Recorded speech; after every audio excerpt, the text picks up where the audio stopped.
నమస్కారం. వనవానికి స్వాగతం. ఈరోజు వార్తలలోని ముఖ్యాంశాలు. ఊర్లకు ఊర్లే దానం చేసిన మహాదాత, బ్రిటిష్ పాలకులచే ప్రశంసలు అందుకున్న ఏకైక భారతీయుడు శ్రీ కొవ్వూరి బసివిరెడ్డి అని ఓసీ సంక్షేమ సంఘం జాతీయ అధ్యక్షుడు జి. కరుణాకర్ రెడ్డి కొనియాడారు. ఆయన దానగుణం నేటి సమాజానికి, భవిష్యత్ తరాలకు ఎంతో ఆదర్శనీయమని పేర్కొన్నారు. పెదపూడి మండలం ప్రసిద్ధ పుణ్యక్షేత్రమైన గొల్లల మామిడాడలో కరుణాకర్ రెడ్డి పర్యటించారు. ముందుగా స్థానిక శ్రీ సూర్యనారాయణ స్వామివారిని దర్శించుకున్న ఆయన అనంతరం గ్రామంలో ఏర్పాటు చేసిన అపర దానకర్ణుడు కొవ్వూరి బసివిరెడ్డి విగ్రహానికి పూలమాల వేసి ఘనంగా నివాళులర్పించారు. ఈ సందర్భంగా ఏర్పాటు చేసిన మీడియా సమావేశంలో ఆయన మాట్లాడుతూ, సుమారు 150 సంవత్సరాల క్రితమే బసివిరెడ్డిగారి దానగుణాన్ని చూసి బ్రిటిష్ రాణి సైతం ఆశ్చర్యపోయి ఆయన సేవలను గుర్తించారని గుర్తుచేశారు. అటువంటి చారిత్రక మహానుభావుడి సేవలను, చరిత్రను నేటి తరానికి సగర్వంగా తెలియజేయాల్సిన బాధ్యత మనందరిపై ఉందన్నారు. ఎంతో పవిత్రమైన ఉద్దేశ్యంతో ఏర్పాటు చేసిన ఆయన విగ్రహం విషయంలో ఎలాంటి వివాదాలకు తావులేకుండా ప్రతి ఒక్కరూ సహకరించాలని ఆయన పిలుపునిచ్చారు.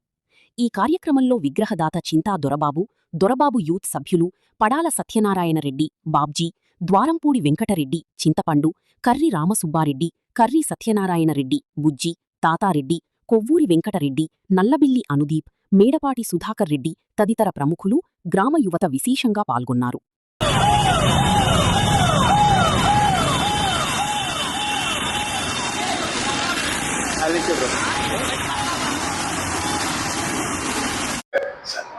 ఓకే, నేను జి. కరుణాకర్ రెడ్డి, ఓసీ సంక్షేమ సంఘం జాతీయ అధ్యక్షుడిని. ముఖ్యంగా ఈరోజు గొల్లల మామిడాడ గ్రామంలో అపర దానకర్ణుడు, అన్నదాత కొవ్వూరి బసిరెడ్డి విగ్రహాన్ని దర్శించుకొని నివాళులు అర్పించడం నాకు నిజంగా ఒక మంచి అవకాశంగా, సువర్ణ అవకాశంగా భావిస్తున్నాను. ఇటువంటి విగ్రహాన్ని మరి సొంత ఖర్చుతో దొరబాబు గారు ఏర్పాటు చేయడము అభినందనీయము, హర్షణీయము. ఇటువంటి మహానుభావుని విగ్రహాన్ని ప్రాంతాలు, ప్రాంతీయులకు అతీతంగా, రాజకీయాలకు తావి ఇవ్వకోకుండా అందరూ కూడా మరి ఈ విగ్రహాన్ని ఏర్పాటుకు మరి కృషి చేయాలా.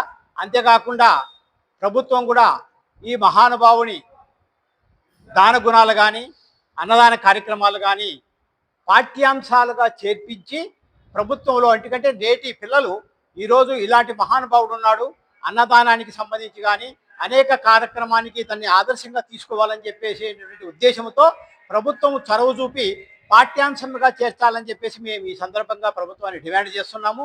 అంతేకాకుండా ఇలాంటి మహానుభావుల్ని ఆ రోజు, ఎందుకంటే సామర్లకోటలో అన్నదాన కార్యక్రమాలు ఏర్పాటు చేసి రైల్వే ప్రయాణికులకు అందరికీ ఉచితంగా భోజన సౌకర్యాన్ని ఏర్పాటు చేస్తున్నటువంటి ఈ మహానుభావుని మరి గురించి ఆ రోజు బ్రిటిష్ రాణి కూడా తెలుసుకొని సత్కరించిన నేపథ్యంలో ప్రభుత్వం కూడా ఇటువంటి కార్యక్రమాలు చేస్తూ మరి రాజకీయాలకు తావి ఇవ్వకోకుండా అందరూ కూడా వివాదాలకు తావి ఇవ్వకూడదు ముందు. ఎందుకంటే ఇటువంటి మహానుభావుడు ఈ గ్రామంలో వెలసడము, మరి రాష్ట్రంలోనే ఎక్కడా లేని విధంగా అరసవెల్లి తర్వాత సూర్య దేవాలయాన్ని కట్టించి మరి అందరికీ భక్తులకు కూడా ఒక సూర్యుడు అంటే ఆరోగ్యంతో కాకటూ మరి అనేకమైనటువంటి పుణ్య కార్యక్రమాలు వచ్చే సూర్య భగవానుని దేవాలయం ఏర్పాటు చేయడము, మరి పరిశ్రమలు నెలకొల్పడము, మరి రైసు మిల్లులు ఏర్పాటు చేసి ఆ రోజు మరి అందరూ కూడా రైసు మిల్లులు లేని నేపథ్యంలో సులభతరంగా రైసు మిల్లులు ఏర్పాటు చేసినటువంటి మహానుభావుడు ఈయనే. కాబట్టి ప్రతి ఒక్క రైసు మిల్లు యజమానులు కూడా ఇతని ఒక ఫోటోను కూడా పెట్టుకొని అందరికీ ఆదర్శంగా ఉండాలని చెప్పేసి ఈ సందర్భంగా తెలియజేస్తూ, పార్టీలు ప్రాంతాలు ఏది కాదు, మనకు కొవ్వూరు బసిరెడ్డి గారిని ఆదర్శంగా చేసుకోవాలని రాజకీయ పార్టీలందరూ కూడా ఇతనికి వివాదాలకు తావికోకుండా ఇతన్ని ఆదర్శంగా చేసుకొని మరి అందరూ ముందంజలో ఉండి గ్రామంలో ఈ విగ్రహంతో పాటు మరి 10 మంది చుట్టుపక్కల గ్రామాలకు కూడా ఇటువంటి విగ్రహాలు ఏర్పాటు చేసే విధంగా చూడాలని చెప్పేసి నేను ఈ సందర్భంగా తెలియజేస్తున్నాను.